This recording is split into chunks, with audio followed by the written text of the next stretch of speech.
Earliest memory. That's a tough one. Peter Boaretto. How do I know him? I know Peter Boaretto when I first started working at Superior Machining. I had the opportunity to get to know him very well. I met Peter through my compadre. Lui era como patrone, no puedo dire niente, siempre me trató bien. Aunque no era un patrone, sino que un compañero. Thankful to that man, Peter. This is my first job in Canada, and it was my only job. My nunno, he was my grandfather. Yeah, it was my boss for many, many years. He was my mentor and my dad. There was no hidden messages. It just told you how it was, and that's the way it was. Hardest working man I know. He taught me everything I know. His ways that, we ensure that you're able to see your full potential and unleash your full potential. I think his generosity trumps everything. He reminds me of my own father, which I kind of cherish a lot. He's always been that guy that I can go to. He reminds me so much of my dad. The first thing that comes to mind when I think about my nunno Peter was that he was always so great with us kids. Wow. That's a hard question because there's so many. I'm always grateful for the chances that he took. That is very, very, very generous. Siempre bene, lui quando tenía che fare un lavoro sempre te dava una mano, te explicava bene e sempre celava il lavoro. Probably him taking me up on a small single-engine aircraft. He would take us out every weekend, we'd go cut down trees for Christmas and do all these fun activities. I remember him just taking me up into the sky, and it was quite an experience.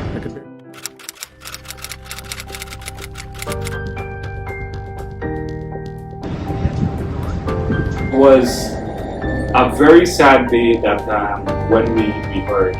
Lui me recuerdo cuando ha comenzado con la vuelo, se me ha caído soto cadudo ya. I remember I went to the office. He says we're not going to be seeing his dad around too much. I was kind of, it was a sad moment. I knew something was very wrong when he first started tripping and slurring.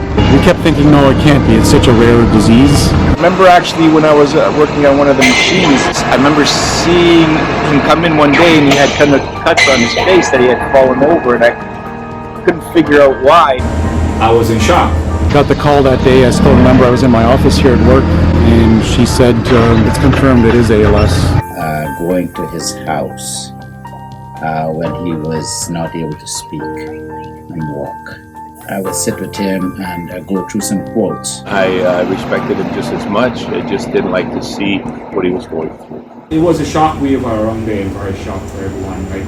And he would scribble stuff and I would write stuff and he would scratch things out. ALS affected our family because it took someone that we love so much away from us. It's a horrible thing. I mean, you see somebody who had all this energy and life and everything, and all of a sudden now he's, depleted to nothing. And I remember leaving that day, looking back, and he was just sitting in the chair, just staring at the carpet. And I think that's one of the memories that will stick with me because I know him as a very energetic person.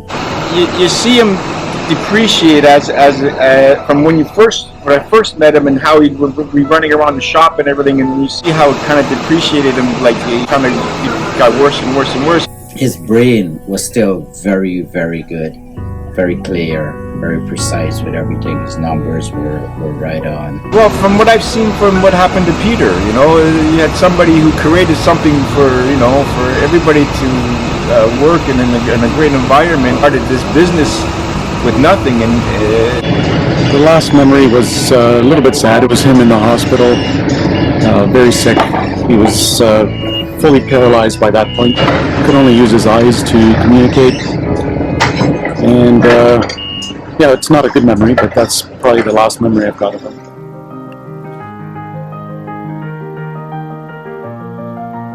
I think my nunno would be very proud of me working here in the place he built. He taught me quite a bit, not only work-wise, but in life. You know, 18 years back, I was offered a job. I'm a machinist. I was offered a job straight from there, and we start working here, and the rest is history. 45 años. 45 years now. It's sad, you know, and it's something that you want to cure that doesn't happen again. I know how much he meant to us here, being his presence.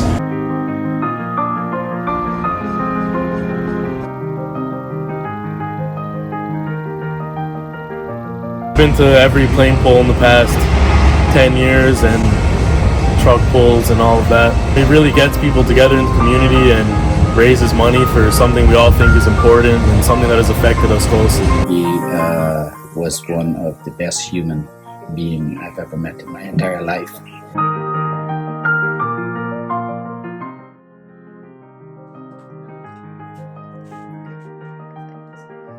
Peter was my dad.